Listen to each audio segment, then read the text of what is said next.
ॐ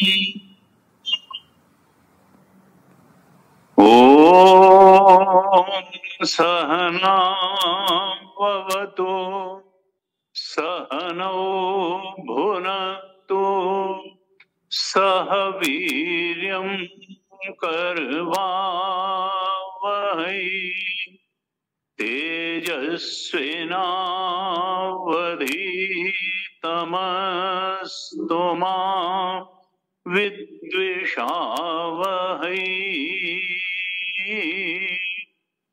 ॐ शान्ति शान्ति शान्तिः। सदाशिवसमारम्भाम् शङ्कराचार्यमध्यमाम् अस्मदाचार्यपर्यन्ताम् वन्दे गुरुपरम्पराम्। अज्ञानतिमिरान्धस्य ज्ञानाञ्जनशलाकया चक्षुरुन्मीलितं येन तस्मै श्री गुरवे नमः। तस्मै श्री गुरवे नमः। ध्यान श्लोकों का पाठ करते हैं। ओम पार्थाय प्रतिबोधितां भगवता नारायणेन स्वयं व्यासेन ग्रथितां पुराणमुनिना मध्ये महाभारतम् अद्वैतामृतवर्षिणीं भगवतीम् अष्टादशाध्यायिनीम् अम्ब त्वामनुसन्दधामि भगवद्गीते भवद्वेषिणीम्। नमोऽस्तु ते व्यासविशालबुद्धे फुल्लारविन्दायतपत्रनेत्र येन त्वया भारततैलपूर्णः प्रज्वालितो ज्ञानमयः प्रदीपः प्रपन्नपारिजाताय स्तोत्रवेत्रैकपाणये ज्ञानमुद्राय कृष्णाय गीतामृतदुहे नमः। सर्वोपनिषदो गावो दोग्धा गोपालनन्दनः पार्थो वत्सः सुधीर्भोक्ता दुग्धं गीतामृतं महत्। वसुदेवसुतं देवं कंसचाणूरमर्दनम् देवकी परमानन्दम् कृष्णं वन्दे जगद्गुरुम्। कृष्णं वन्दे जगद्गुरुम्। आप सभी का चिन्मय मिशन में स्वागत है। हम लोगों ने जब 27 नवंबर से 3 दिसंबर तक इस ज्ञान यज्ञ के आयोजन का संकल्प किया था। ये नहीं ज्ञात था कि आज बड़ा शुभ दिन है, देव दीपावली। आज वाराणसी में तो हर घाट पर हजारों दिए जलाए जाते हैं और बड़ा सुंदर बजरे से बैठ करके गंगा से 80 घाटों पर दियों का एक अलग दर्शनीय वहां पर पूरा वातावरण हो जाता है। और वैसे भी आज गुरु पर्व भी है, नानक देव जी की जयंती, तो बड़ा शुभ दिन है आज। और भगवान कृष्ण के वचनों का हम लोग श्रद्धापूर्वक श्रवण करें, रसास्वादन करें, उसको आत्मसात करें और फिर जितना हो सके उसका जीवन में अभ्यास भी करें।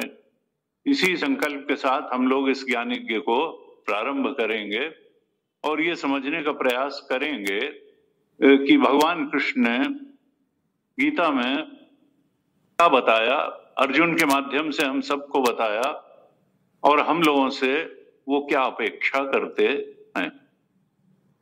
क्योंकि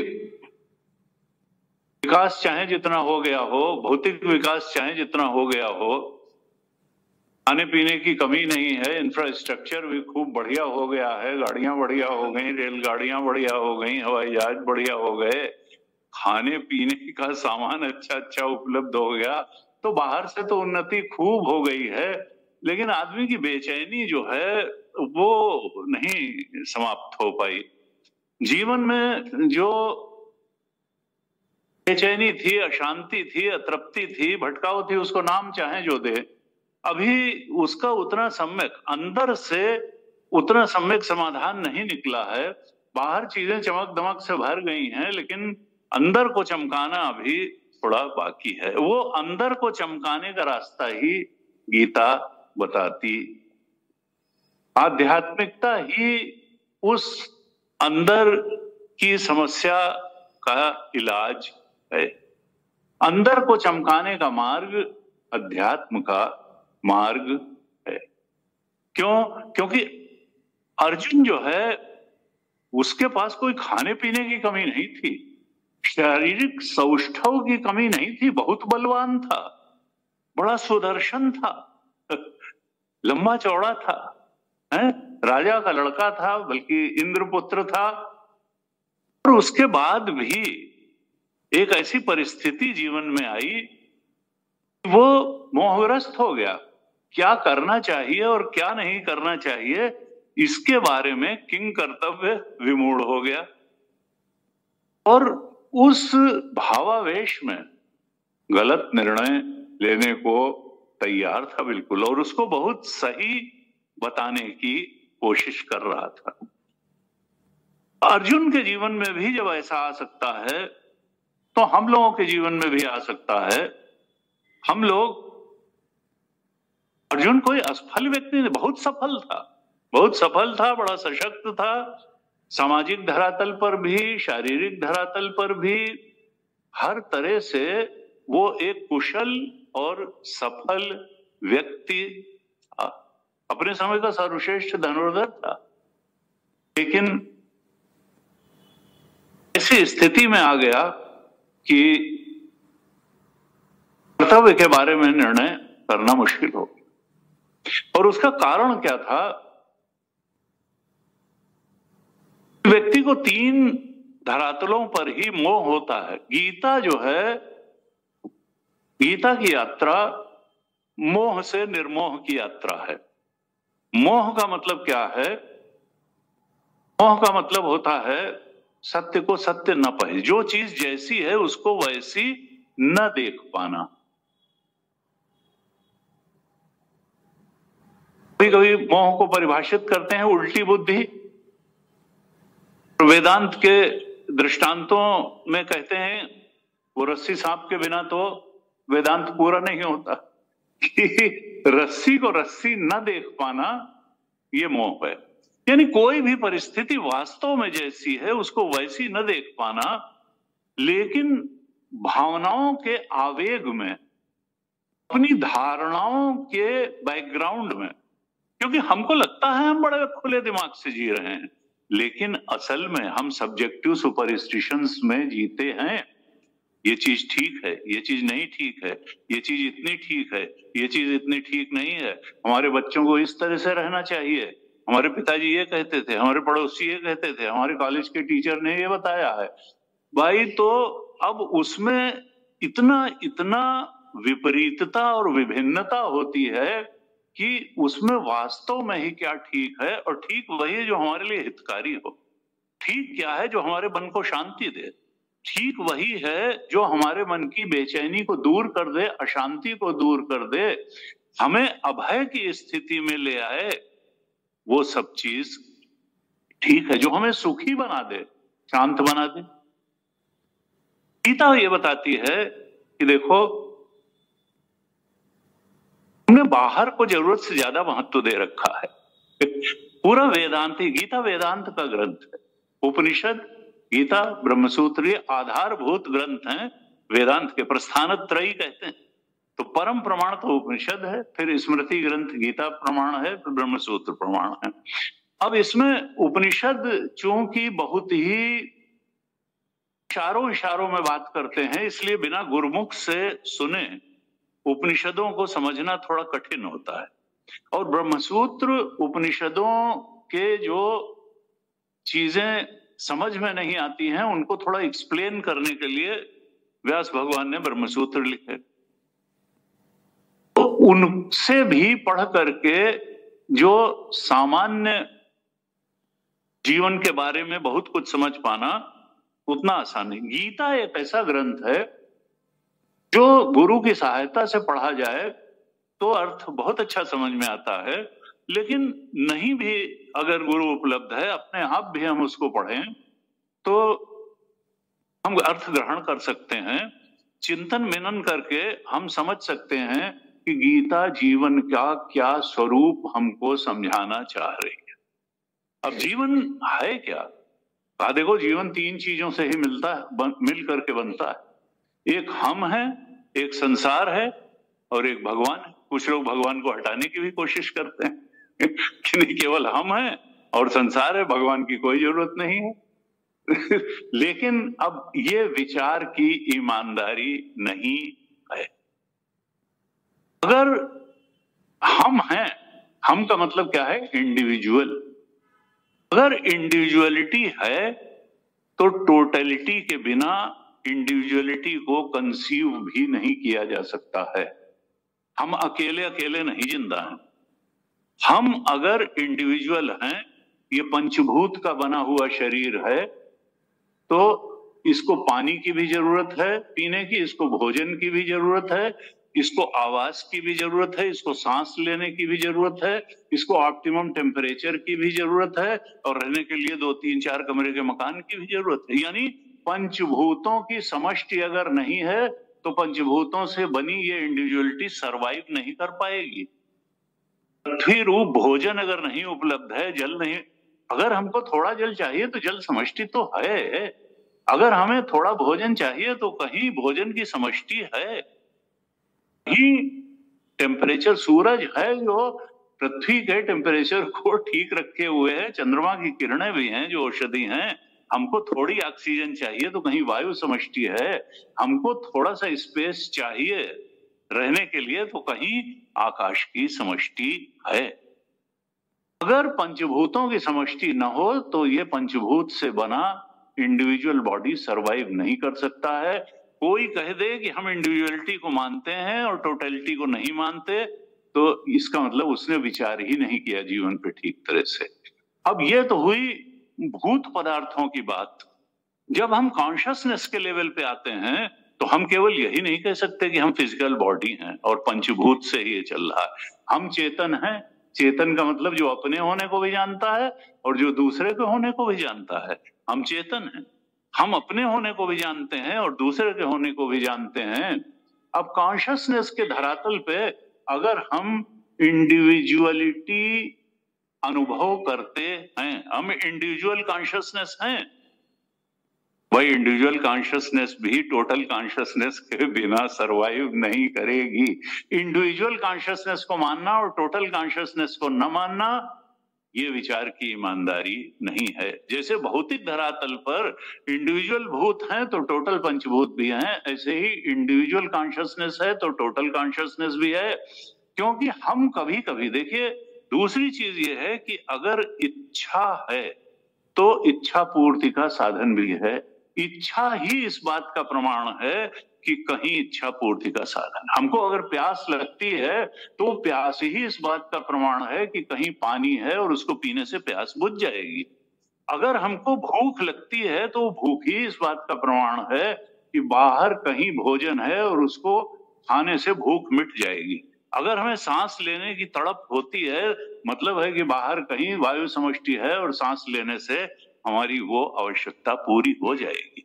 हमको जीवन में कई बार लगता है कि हमारे अंदर शक्ति की कमी है, हमारे अंदर ज्ञान की भी कमी है, क्योंकि हम इंडिविजुअल कॉन्शियसनेस हैं तो हम अल्पज्ञ भी हैं और हमारी क्रिया शक्ति भी कम है। और तब हमारे अंदर से एक प्रार्थना उठती है कि कोई ऐसी सत्ता हो जो हमें हमारी ज्ञान शक्ति को थोड़ा बढ़ा दे, हम पर अनुग्रह कर दे कि हम चीजों को थोड़ा ज्यादा अच्छी तरह से समझ सकें, हमारी कर्म शक्ति को बढ़ा दे, हमारी ज्ञान शक्ति को बढ़ा दे।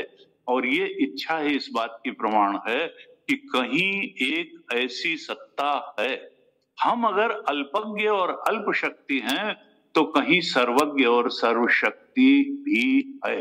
उसी को भगवान कहते हैं, उसी को ईश्वर कहते हैं, उसी को जगत नियंता कहते हैं, उसी को जगत को चलाने वाली कॉन्शियसनेस कहते हैं, उसी को टोटल कॉन्शियसनेस कहते हैं, उसी को ईश्वर कहते हैं, गॉड, अल्लाह, आत्मा, परमात्मा, जो कह लें। अब गीता जी क्या कहती हैं कि देखो तुम बाहर उसको ढूंढ रहे हो और बाहर कुछ अचीव करके तुम सोचते हो कि तुम उस संतुष्टि को प्राप्त कर लोगे जिसकी तुमको तलाश है। तुम अपनी बेचैनी दूर कर लोगे, अशांति दूर कर लोगे, अतृप्ति दूर कर लोगे, भटकाव दूर कर लोगे। लेकिन ये भटकाव, ये बेचैनी, ये अतृप्ति दुनिया से ही आ रही है।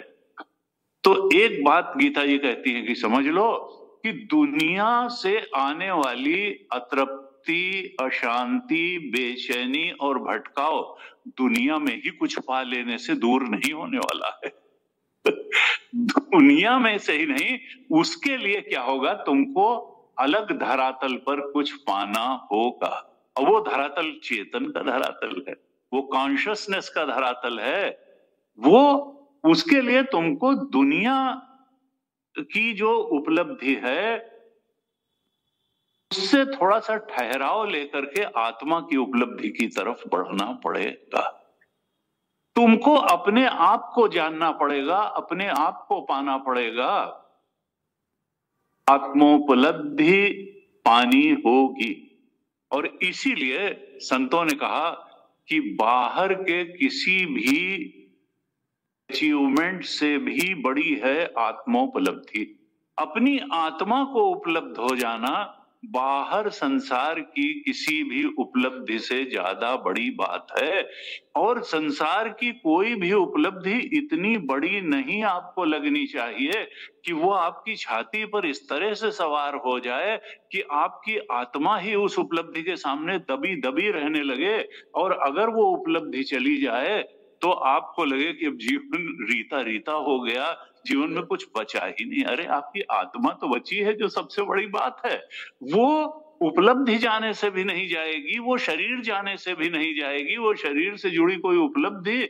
आप सबसे बड़े हैं, गीता ये बताने की कोशिश करती है, आप सबसे बड़े हैं। आप अपनी महत्ता को समझिए, पाइए। गीता इसी आत्मा की उपलब्धि की बात करती है। अर्जुन को जब मोह हुआ, अर्जुन ने दूसरे अध्याय के, देखिए आपको गीता हमने दिलवाई है तो आप लोग थोड़ा, जब मैं श्लोक नंबर कोट करूंगा, इसलिए ये यज्ञ है कि आप लोग बाद में भी थोड़ा सा मैं जो गीता के मुख्य श्लोक हैं उनको जरूर लेने की कोशिश करूंगा 7 दिन में, तो आप चाहें कल से थोड़ा पेंसिल या पेन भी लाइएगा और उस पर थोड़ा टिक कर लीजिएगा, और इन श्लोकों को तो विशेष रूप से बाद में देखिएगा और पूरा भी देखिएगा। तो दूसरे अध्याय के 7वें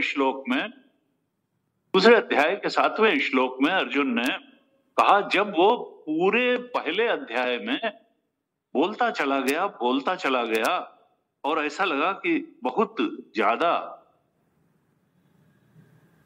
अपने आप को ज्ञानी मान करके बात कर रहा है, और भगवान लगातार सुनते रहे। वो करुणा से ग्रस्त था, आत्मदया से पीड़ित था। तब उसने कहा भगवान से कि अब मैं नहीं युद्ध करूंगा। और वो पहले अध्याय के अंतिम श्लोक में कहा, विसृज्य सशरम चापम शोक संविघ्न मानसा।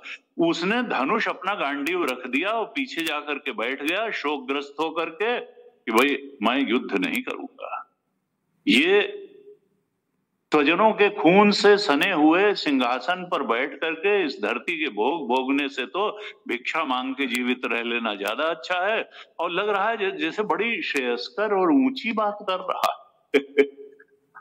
लेकिन ये तो पहले से ही सारी बातें हो चुकी थी। कितने बार शांति का प्रयास हुआ था, जब यही एक अंतिम रास्ता बचा था कि धर्मयुद्ध हो, तो अब ये तो बड़ी कायरता की ही बात है कि जब युद्ध की शंखनाद हो गया है उसके बाद कहना कि अब मैं युद्ध नहीं करूंगा।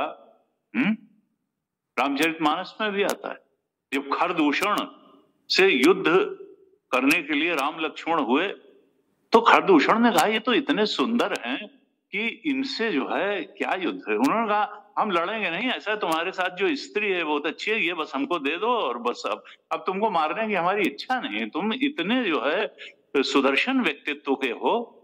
तब फिर वहां आया, यानी युद्ध करने के लिए जब डट गए हो तो उसके बाद में शत्रु पर कृपा करना बहुत बड़ी कायरता है। अब तो युद्ध करो, या तो मरो या मारो।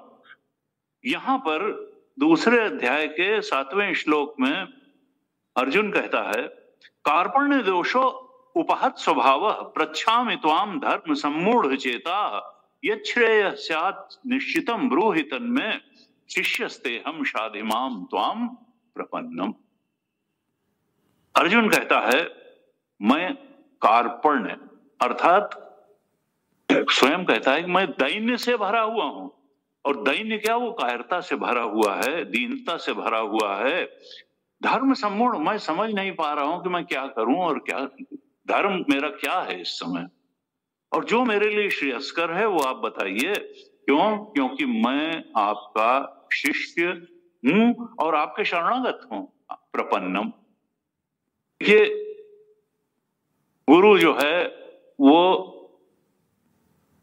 हम सत्य का उपदेश तभी करता है जब शिष्य योग्य हो और शिष्य सुनने के लिए तैयार हो।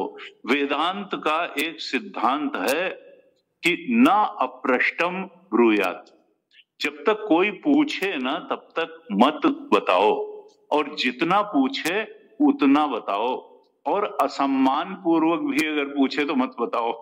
तो यानी शिष्य भाव में रह करके जब पूछे, प्रपन्न शरणागति के साथ पूछे, सुनने को तैयार हो, क्योंकि प्रश्न से शिष्य की योग्यता का भी अनुमान गुरु को हो जाता है कि कितना पचेगा इसको, उतना बता।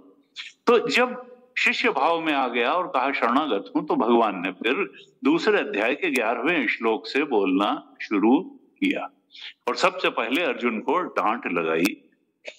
2:11 में कहा, अशोच्यान अन्वशोचस्तुम प्रज्ञावादांश्च भाषसे गतासून अगतासूंश्च न अनुशोचन्ति पंडिता।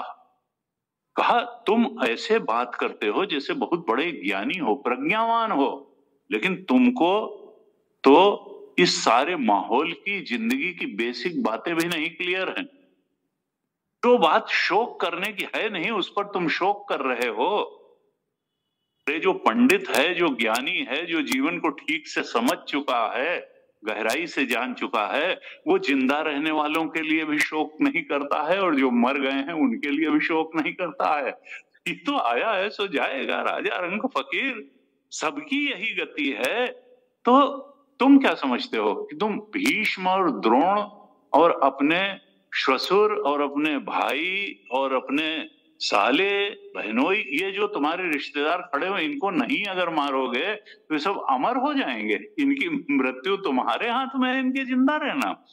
ये तो कालोस्मि लोगों का 11वें अध्याय में भी, मैं तो काल के रूप में पैदा हुआ हूं, इनको मार चुका हूं पहले। तुम तो निमित्त मात्रम भव सव्य साचिन, तुम तो निमित्त मात्र बन जाओ, श्रेय ले लो इनको मारने का, मैं तो मार ही दूंगा, मैं तो काल के रूप में भगवान ही है, कोई नहीं बचेगा।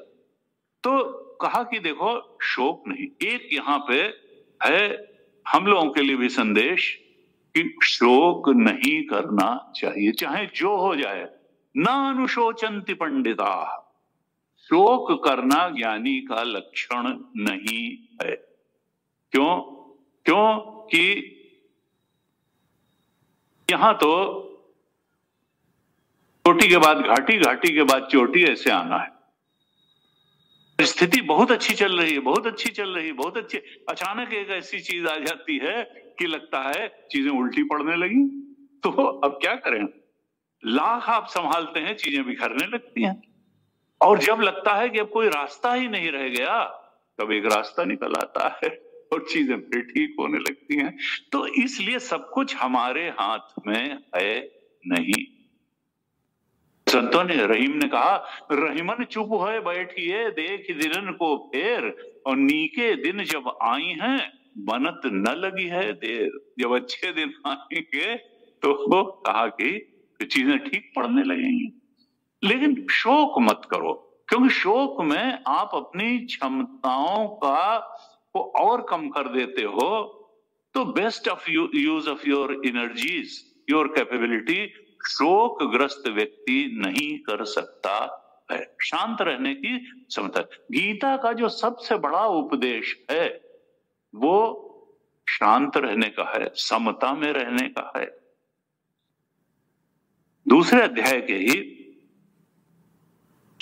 47-48 श्लोक में भगवान कहते हैं, कर्मण्येव अधिकारस्ते मां फलेषु कदाचन, मां कर्म फल हेतु भू माते संगोस्तु अकर्मणि। योगस्थः कुरु कर्माणि, 48 में कहा, योगस्थः कुरु कर्माणि संगम त्यक्त्वा धनंजय, सिद्धि असिद्ध्यो समो भूत्वा समत्वम योग उच्यते। भगवान ने 48वें श्लोक में दूसरे अध्याय के स्पष्ट रूप से कह दिया। देखिए गीता क्या है? गीता योग शास्त्र है, ब्रह्म विद्या है, योग शास्त्र है। आपको जो पुस्तक दी है उसके अंत में जो पुष्पिका वाक्य आता है हर चैप्टर के अंत में, उसमें दिया हुआ है कि श्रीमद् भगवत गीतासु उपनिषदसु, यह उपनिषद का सार है। अभी हमने मंगलाचरण में भी पढ़ा, सर्वोपनिषदो गावो दोग्धा गोपाल नंदन। सारे उपनिषद, उपनिषद मानो गाय हैं, उपनिषदों का दुग्ध दुहा कृष्ण ने, और पार्थो वत्सा सुधीर, और पार्थ रूपी अर्जुन रूपी बछड़े को उसको पुलाया। हम सब भी अर्जुन रूपी बछड़े ही हैं। यानी ये उपनिषदों का सार है गीता, परम प्रमाण तो उपनिषद है। कोई भगवान अपनी तरफ से कोई नई बात नहीं कह रहे हैं। गीता उपनिषद का सार है और ये ब्रह्म विद्या है। श्रीमद् भगवत गीतासु उपनिषदसु ब्रह्म विद्यायाम, ये ब्रह्म विद्या है, ये छोटी मोटी अध्यात्म विद्या नाम। 10वें अध्याय में भगवान ने कहा, मैं सारी विद्याओं में अध्यात्म विद्या हूं, यानी आत्मा की तरफ बढ़ाने वाली विद्या, आत्म रमण कैसे हो इसको सिखाने वाली विद्या। तो आत्म रमण ही शाश्वत रमण है। विषय रमण तो क्षणिक होता है, आत्मरमण शाश्वत है। यानी गीता जो है वो शाश्वत वस्तु देने वाला ग्रंथ है। सर्वोच्च रमण, अक्षय सुख, शाश्वत रमण में गति देने वाला ग्रंथ है गीता। अगर हम इसको समझ लें और ठीक से अपना लें। भगवान शंकराचार्य ने जब प्रस्तावना भाष्य लिखा, शंकर भाष्य जिनके पास हो पढ़िएगा, तो उन्होंने प्रस्तावना भाष्य में लिखा कि गीता क्या है? समस्त वेदार्थ सार संग्रह भूतम, सारे वेदों का सार संग्रह रूप ये है। यानी निचोड़ रख दिया है सारे उपनिषदों का, सारे उपनिषदों ही नहीं वेदों का, समस्त वेदार्थ यानी कर्मकांड, भक्ति कांड, उपनिषद, ज्ञान कांड, सबका समस्त वेदार्थ सार संग्रह भूतम। लेकिन फिर लिखा दुर्विज्ञेयार्थम। भाष्य में शंकर ये दुर्विज्ञ है, इतनी आसानी से समझ में आने वाला नहीं है, इसीलिए ये जीवन का ग्रंथ है, गुरु मुख से सुन करके समझने वाला ग्रंथ है और फिर जीवन में धारण करने वाला ग्रंथ है। दुर्विज्ञ है। और फिर अंत में वहां भाष्य में लिखा था कि तदर्थम विज्ञाते।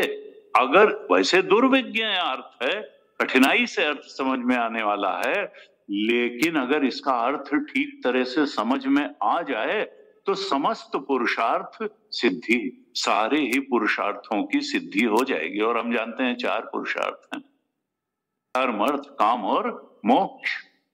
यानी और ये देखिए तदर्थम, देखिए केवल अर्थ जान लेने से, अब ये बड़ा सा अजीब सा लगता है कि अर्थ जान लेने से पैसा कहां से आ जाएगा, अर्थ जान लेने से धर्म की सिद्धि कैसे हो जाएगी, अर्थ जान लेने से काम की सिद्धि कैसे हो जाएगी। लेकिन अब भगवान शंकराचार्य जैसे महापुरुष ने कहा है तो हो जरूर जाएगी। गुरु जी कहते थे देखो तुमको अगर है तो खाने रहने की कमी नहीं होगी। ये दुनिया बहुत अलग अलग नहीं, हम सोचते हैं हम अलग जिंदा हैं, वो अलग जिंदा है, वो अलग सब सूत्र में पिरोए हुए हैं, सब सूत्र में पिरोए हुए हैं। और बड़े बड़े ऋषियों का, संतों का ये अनुभव है। अखंडा ये कहते थे कि कहीं गए और रात हो गई, जब पहुंचे ट्रेन लेट हो गई, कुछ नहीं, घूप अंधेरा, दिन भर कुछ खाया नहीं। अंत में वहीं प्लेटफॉर्म पे तब तक कोई बालक आया, उसने कहा महाराज खोआ खाओगे? उनका हाँ। तो वो चीनी और खोआ लेकर के आया और फिर जो है उन्होंने खाया और फिर सो गए। सवेरे उठे तो स्टेशन मास्टर से पूछा भाई आसपास कोई गांव? उन्होंने कहा यहाँ दूर दूर तक कोई गांव ही नहीं। तो उन्होंने कहा ऐसे ऐसे चमत्कार भी होते। अभी कल या परसों आज तक पर वो साहित्य आज तक चल रहा था, रामभद्राचार्य जी आधा लेटे हुए से उसमें जो है बोल रहे थे, सुधीर चौधरी उनका इंटरव्यू ले रहे थे। इंटरव्यू क्या ले रहे थे वो तो सुन ही नहीं रहे थे कि वो पूछ क्या रहा है, वो तो अपनी ही बता वो अपने ही लेवल से जो है बोले चले आ रहे थे। और उन्होंने क्या क्या वो उनसे लोगों ने कहा आपने राम के दर्शन किए? तो बड़े भावुक होकर के उन्होंने बताया, एक अपने जीवन का कोई प्रसंग बताया कि हाँ ऐसा ऐसा हुआ। और वो एक 5 वर्ष का बालक था, मैं कहीं जा रहा था और लघु शंका के लिए कुछ था ही नहीं वहां, तो अचानक वो आया और उसने मेरी उंगली पकड़ करके कहाँ ले गया और फिर मेरे जहां मैं बैठा था वहां तक बैठा गया आकर के, और इतना अच्छा लगा मुझे। तो अब ये संतों का अपना अनुभव है, उसको झुठलाया भी नहीं जा सकता है। और उन्होंने 76 वर्ष के हो रहे हैं, कहा कि अपनी कई चीजें बताई कि भाई देखो ये छापे खाने वालों ने बहुत गलतियां भी कर रखी हैं। शंकर सुवन केसरी नंदन, शंकर जी के पुत्र हनुमान जी, उनका नहीं, शंकर स्वयं केसरी नंदन, शंकर ही केसरी नंदन के रूप में आए थे। शंकर स्वयं हनुमान जी आए थे, हनुमान जी के रूप में भगवान आए थे राम जी की सेवा के लिए। ऐसे कई सारी चीजें बताई, रामायण में भी बताया। और सबसे बड़ा अब देखिए यहाँ हमारे साइनर जी के डॉक्टर कृष्णा अवतार उनके बहुत शिष्य हैं और उन्होंने कराया भी था। तो उनकी पत्नी एक बार जब मैं एडमिट था तो मुझे बता रही थी कि भाई वो मेरे यहाँ रुके और उन्होंने कहा कि रात में 2 बजे भी जब पानी पिए तो कहें कि वो मीठा लाओ। और उनको अनकंट्रोल्ड डायबिटीज और वो कहें अब डॉक्टर के घर में रुके हो फिर कह रहे हो कि मीठा। हमारी परंपरा में बिना मीठा खाए जल नहीं पिया जाता है। हमारी परंपरा में बिना मीठा खाए जल नहीं पिया जाता है और फिर वो जबरदस्ती मीठा खा के जल पिए। अब वो परेशान कि कहीं इनको कुछ हो न जाए।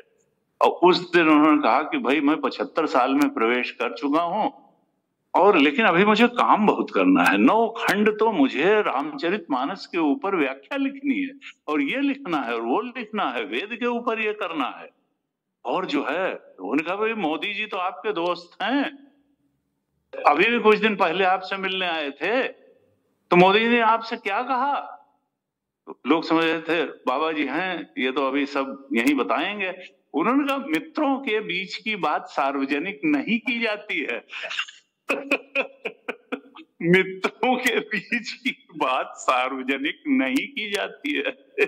ऐसे जो है और फिर देखिए कितना महापुरुष का एक लोक संग्रह की भावना कि इतनी सब। और लेटे थे, स्वास्थ्य कुछ ठीक नहीं लग रहा था, लेकिन उन्होंने कहा कि देखो 75 में मैं प्रवेश कर गया हूं और 25 साल तो मेरे अपने हैं, 25 साल तो मैं कहीं जाने वाला हूं नहीं, लेकिन मैं आप लोगों से चाहता हूं कि आप ये शुभकामनाएं करें कि मैं 25 वर्ष और जिंदा रहूं। यदि 125 वर्ष की आयु हो तो जिससे कि मैं जो कुछ समाज के लिए और धर्म के लिए और शास्त्र के लिए कंट्रीब्यूट कर सकता हूं वो करूं। तो देखिए भगवान की कृपा होगी तो हैं गुम लंघयते गिरिम यत् कृपातम अहम वंदे। तो ये तो कुछ कहा ही नहीं, खुद उन्होंने कहा। अंधा भी देख लेता है, लंगड़ा भी चलने लगता है, तो कुछ कहा नहीं रहता है वही भगवान के लिए। कहते हैं कि तुलसीदास जी जो है भी 120 साल जिंदा रहे, कबीर 125 साल जिंदा रहे। तो कोई मानो कि अगर ठीक है तो कोई ऐसा नहीं है। 100 वर्ष तो कहते हैं एवरेज। तो एक बार तुलसी बाबा को हाथ में दर्द हुआ तो ठीक ना हो, तब उन्होंने हनुमान बाहुक लिख दिया। कौन सो संकट मोर गरीब सो, जो तुम सो नहीं जात है टारो, और को नहीं जानत है जग में कभी संकट मोचन नाम तिहारो। तो ये बांह का दर्द क्या है? पूरी दुनिया को जब तुम चला रहे हो प्रकृति विलास सृष्टि, तो ये बांह का दर्द क्या है? और कहते हैं उनका ठीक हो गया बांह का दर्द। तो ऐसे ऐसे चमत्कार भी हैं। हम अगर पूरी श्रद्धा के साथ और पूरे समर्पण के साथ कृष्ण का ध्यान करें, राम का ध्यान करें, हनुमान जी का ध्यान करें, तो डिवाइन हेल्प तो आती ही आती है। हमसे ज्यादा संवेदनशील वो हैं, हमसे ज्यादा ज्ञानी वो हैं, हमसे ज्यादा शक्तिमान वो हैं। अब उनके अस्तित्व को नकारने की तो कोई बात है नहीं। तो ये जो गीता जी हैं ये उपनिषद का सार है, ब्रह्म विद्या है और योग शास्त्र है। कृष्ण और अर्जुन संवाद के रूप में ये आया। तो गीता जी का जो मूल संदेश है, कि हमने श्रीमद् भगवद गीता संदेश के रूप में जो है इसका जो मुख्य लक्ष्य रखा है कि वो हमको समझ में आए, तो सबसे बड़ा संदेश तो समत्वम योग उच्यते, योग दर्शन है, योग शास्त्र है। और योग किसको कहा है? समता को ही योग कहा है। योग में स्थित होकर के कर्म करो। योगस्थ 2:48 में कहा योगस्थ कुरु कर्माणि संगम त्यक्त्वा धनंजय। सिद्धि असिद्धियों सम। तुमको सक्सेस मिलती है, फिलोर मिलती है, वो मिलती है, ज्यादा मिलती है, उधर ध्यान मत दो, तुम अपने कर्म पर ध्यान दो। और पूरी जो तुम्हें सामर्थ्य दी है, विचार शक्ति दी है, कर्म शक्ति दी है, उसका पूरा इस्तेमाल करते हुए कर्म करो। फल तो देना ऊपर वाले के हाथ में है। Result is governed bye so many factors. ये केवल कर्म पर ही नहीं, पूर्व जन्म का प्रारब्ध होगा, बहुत सारी चीजें होंगी, भगवान कितना देने में तुम्हें समझते हैं कि तुम्हारा कल्याण होगा। तो इसलिए दुराग्रह मत करो कि ये किया है तो इतना ही फल मिलना चाहिए, और इतना नहीं मिला तो हम मायूस हो जाएंगे, और इससे ज्यादा मिला तो फूले फूले घूमने लगेंगे। ऐसा कुछ नहीं। सिद्ध असिद्ध्यो समो भूत्वा समत्वम योग उच्यते। समता में रहना ही योग है। योग में स्थित होकर के कर्म करो, अर्थात समता में रह करके कर्म करो। गुरु जी कहते थे कि देखो, परिस्थिति साम्य तो किसी का आज तक रहा नहीं। हर एक की परिस्थिति देह की स्थिति का भी साम्य नहीं रहा। कभी युवा होगा, कभी अधेड़ होगा, कभी कुछ होगा। तो देह के स्तर पर भी समता नहीं रखी जा सकती, परिस्थिति के स्तर पर भी समता, लेकिन मन के स्तर पर हमको समता बनाए रखनी चाहिए। समत्वम योग उच्यते। 5वें अध्याय में समता की बात को पराकाष्ठा तक पहुंचा दिया भगवान कृष्ण ने। 5वें अध्याय के 18 श्लोक में भगवान ने कहा, विद्या विनय संपन्ने ब्राह्मणे गविहस्तिनी शून्य चैव स्वपाके च पंडिता समदर्शिन। वहां पर कहा, पंडित शब्द फिर आया। दूसरे अध्याय के 11वें श्लोक में भगवान ने डांट लगाते हुए अर्जुन को कहा था, पंडित की परिभाषा दी थी कि नानुशोचन्ति पंडिता। पंडित कौन है? जो शोक नहीं करता है। यानी परिस्थिति बाहर की नीचे हुई ऊपर हुई, शोक नहीं करता। शोक करने का मतलब है कि अभी अज्ञानी है। अज्ञान दशा में ही शोक होता है, ज्ञानी शोक नहीं करता है। नानुशोचन्ति पंडिता। यहाँ 5वें अध्याय के 18वें श्लोक में भगवान कहते हैं, पंडिता समदर्शिनः। पंडित कौन है? जो समदर्शी है, समत्व को बनाए रखता है, समदर्शी है। कहां कहां समदर्शी है? कहा, विद्या विनय संपन्न ब्राह्मणे। विद्या विनय से संपन्न ब्राह्मण में जो देखता है, गवि यानी गाय में भी वही उसी को देखता है, हस्तिनी हाथी में भी उसी को देखता है, शूनी अर्थात कुत्ते में भी उसी को देखता है, स्वपाके यानी कुत्ता खाने वाला यानी चांडाल, चांडाल में भी उसी को देखता है। ऐसा जो देखता है वो ब्रह्मज्ञानी है। क्यों? आत्मज्ञानी है, क्योंकि वो ऊपर का आवरण, वो उपाधि को नहीं देख रहा है। उपाधि नीचे ऊपर हो सकती है, ज्ञान नीचे ऊपर हो सकता है, त्रिगुण की स्थिति नीचे ऊपर हो सकती है, कोई तमोगुणी हो सकता है, कोई रजोगुणी हो सकता है, कोई सतोगुणी हो सकता है, लेकिन आत्मा सबका एक जैसा ही है। वो चाहे ब्रह्मज्ञानी हो, वो चाहे गाय हो, हाथी हो, कुत्ता हो, चांडाल हो, सबका आत्मा सच्चिदानंद स्वरूप ही है। और जो पंडित है, ज्ञानी है, वो उस आत्मा को ही देखता है। इसलिए वो किसी को के प्रति भेदभाव नहीं रखता है। आजकल बहुत चल रहा है कि भाई मांसाहार जो है वो पशुओं पर अत्याचार है। लोग जो है बड़ी बड़ी अवेकनिंग थोड़ी आ रही है कि भाई ये जो है पशु हत्या और मांसाहार जो है ये बहुत अच्छा नहीं है। अच्छा क्या है? खराब है। किसी जीव की हत्या हम अपना पेट भरने स्वाद के लिए करें तो ये उचित। तो यहां पर कहा पंडिता समदर्शिना। यहां फिर भगवान ने समदर्शी को, समदर्शिन मतलब समता की दृष्टि अगर इस स्तर तक आ जाए तो समझो यही तो जीवन का लक्ष्य ही प्राप्त हो गया। जीवन का लक्ष्य प्राप्त हो गया, हमें आत्मबोध हो गया अगर समता की, यानी हम बनाए रहें समता, बनाए रहें समता, इसी का अगर अभ्यास करते रहें तो एक दिन हम आत्मबोध को प्राप्त कर लेंगे। 5वें अध्याय के ही 19वें श्लोक में कहा, समता को एक अलग हाइट तक भगवान ने बताया कि इहैव तैर्जितः सर्गो येषाम साम्ये स्थितम मना। जिसका मन समता में स्थित हो गया है उसने यही मानो जन्म और मृत्यु दोनों को जीत लिया, उसने सारे संसार को ही जीत लिया। इहै एव तैः जितः सर्गो, जन्म मरण रूपी संसार को ही जीत लिया। ये शाम साम्य स्थितम मना, जिसका मन समता में स्थित हो गया। क्यों? क्योंकि असल में जो सम है वो तो ब्रह्म ही है, आत्मा ही सम है।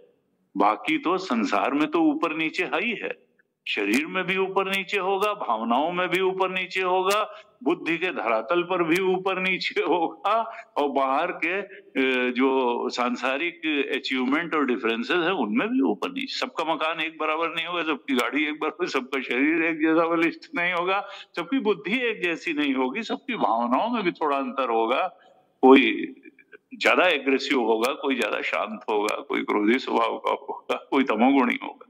तो निर्दोषम ही समम ब्रह्म, असल में ब्रह्म ही सम और निर्दोष है।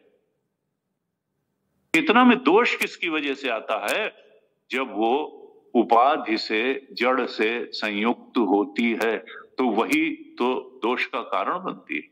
जड़ चेतना ही ग्रंथि पाई गई। जब मय वांशो जीवलोके जीवभूत सनातना, जब हम जड़ और चेतन की ग्रंथि के रूप में अपने को पहचानना शुरू करते हैं तो ये पहला दोष आ जाता है। हम अपने ओंकार स्वरूप को भूल करके वासनाओं के कारण जब अपने को बॉडी माइंड इंटेलेक्ट समझ लेते हैं, परसीवर फीलर थिंकर या जीव बन जाते हैं, तब ऑब्जेक्ट इमोशन थॉट संसार के ही पीछे भागने लगते हैं और ओंकार की तरफ चलना भूल जाते हैं।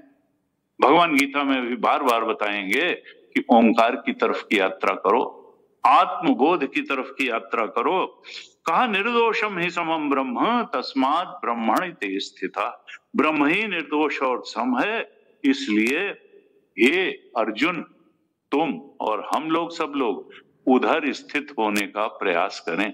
अगर आत्मोन्मुखी जीवन जिएंगे, आत्मचिंतन का जीवन जिएंगे तो अपने आप समता आती चली जाएगी। 5वें अध्याय के ही 20वें श्लोक में इसको करीब करीब विराम देते हैं भगवान। समता की बात को कहते हैं कि वो क्या होगा, न प्रहर्षेत प्रियम प्राप्य, को पाने पर वो बहुत हर्षित नहीं हो जाएगा कि वाह क्या अचीवमेंट हो, क्या चीज मिल गई, भाई मजा आ गया। न प्रहर्षेत प्रियम प्राप्य, न उद्विजेत प्राप्य च प्रियम। कभी कोई अप्रिय घटना भी अगर घट जाती है, मनोनुकूल नहीं होती, बहुत उद्विग्न नहीं होता है। न उद्विजेत प्राप्य च अप्रियम, स्थिर बुद्धि, वो उसकी बुद्धि समता में रहती है। स्थित प्रज्ञ भी दूसरे अध्याय में बताएंगे, हम चर्चा करेंगे। यहाँ उसी स्थित प्रज्ञ को स्थिर बुद्धि कहा। स्थिर बुद्धि रहता है, असम्मूढ़, अब वो अज्ञानी नहीं है, असम्मूढ़ है, अज्ञान उसका नष्ट हो गया। क्यों?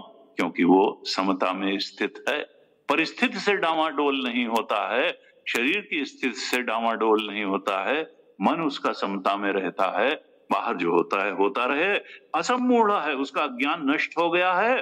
अब वो हो क्या गया? ब्रह्मविद, उसने जान लिया अपने सच्चे स्वरूप को, आत्मा को जान लिया, आत्मा के ब्रह्मत्व को जान लिया, और वो ब्रह्म में ही स्थित हो गया, अपने ओंकार स्वरूप में स्थित हो गया। तो ये जो है पहला जो संदेश है गीता का, वो है समता में स्थित होना। ये तो मूल संदेश है, समत्वम योग उच्यते।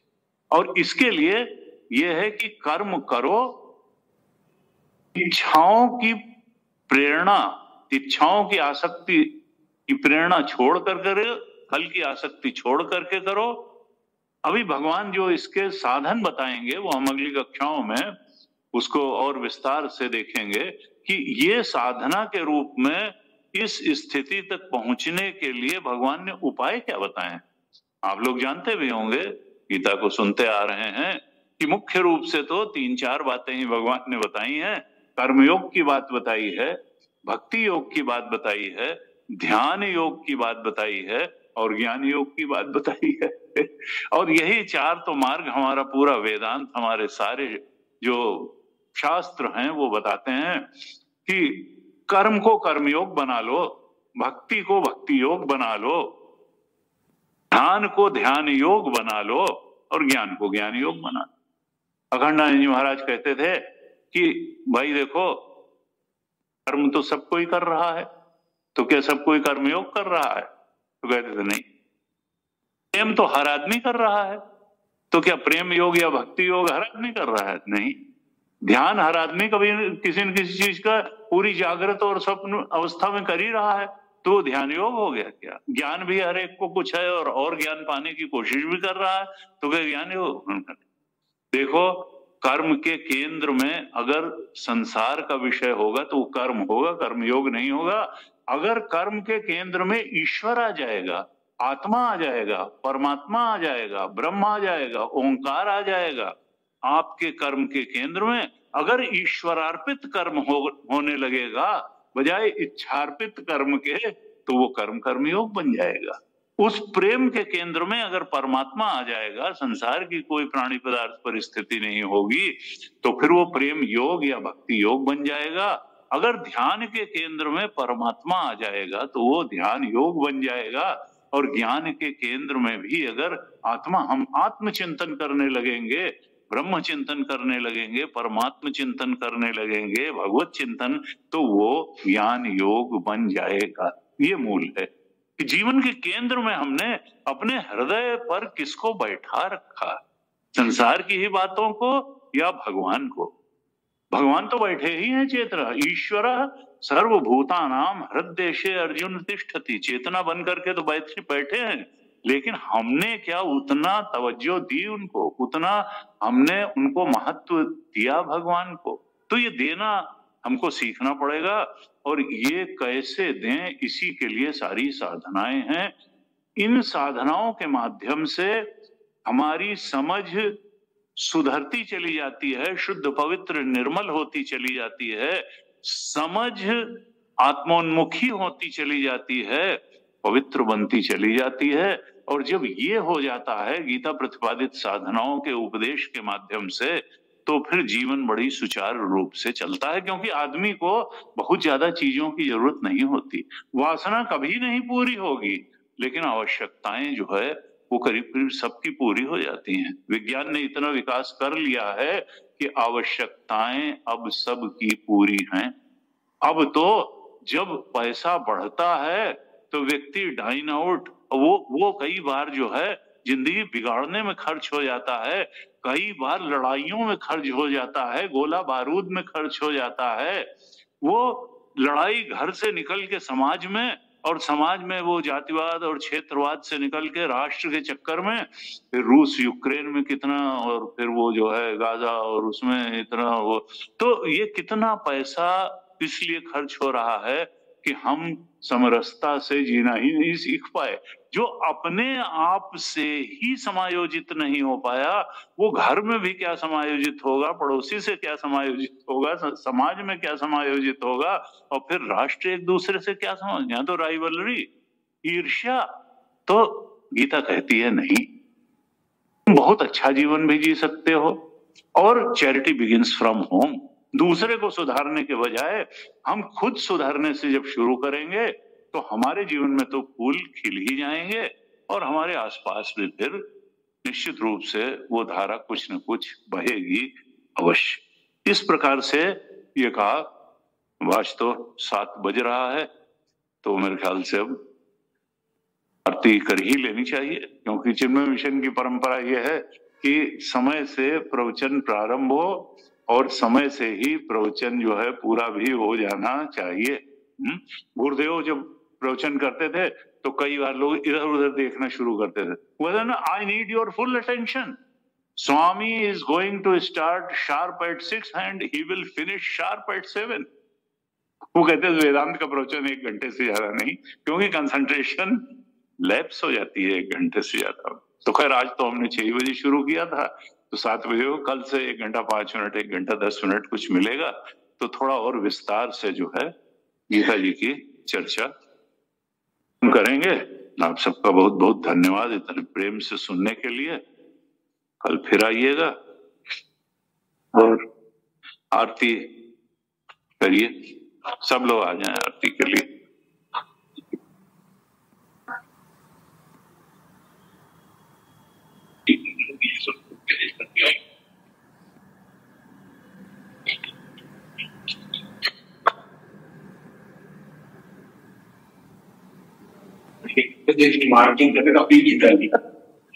हाँ, नहीं ये गीता आप लोग ले जा सकते हैं, इसके बाद हमने इसीलिए बंटवाई है।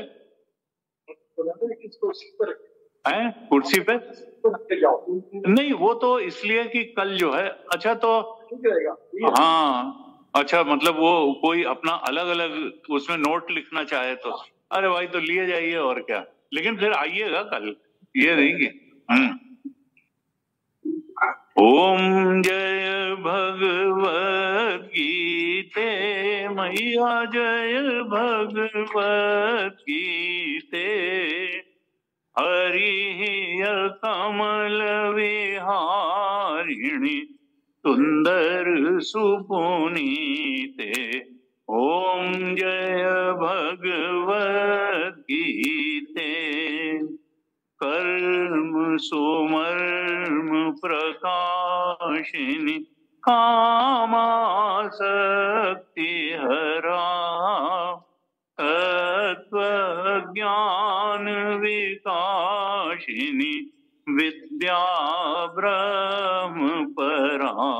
ओम जय भगवत गीते, निश्चल भक्ति विधायिनी निर्मल मलहारी, शरण रहस्य प्रदायिनी सब विधि सुखकारी। ओम जय भगवत गीते, राग द्वेष विदारिणी कारिणी मोद सदा, भव भय हारिणी तारिणी परमानंद प्रदा। ओम जय भगवत गीते, आसुर भाव विनाशिनी नाशिनी तम रजनी, दैवी सद्गुणदायिनी हरिरसिका सजनी। ओम जय भगवत गीते, समता त्याग सिखावनी हरि मुख की बानी, सकल शास्त्र की स्वामिनी श्रुतियों की रानी।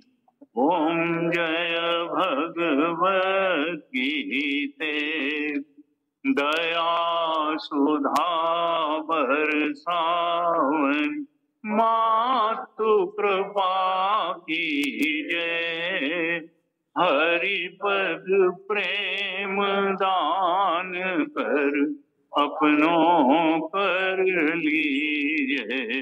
ओम जय भगवत गीते,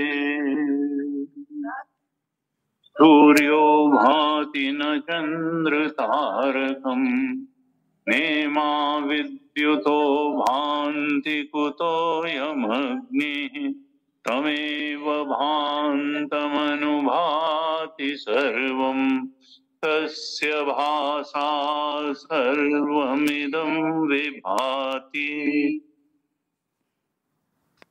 ओम पूर्णमदः पूर्णमिदं पूर्णात् पूर्णमुदच्यते, पूर्णस्य पूर्णमादाय पूर्णमेवावशिष्यते। ओम शांति शांति शांति।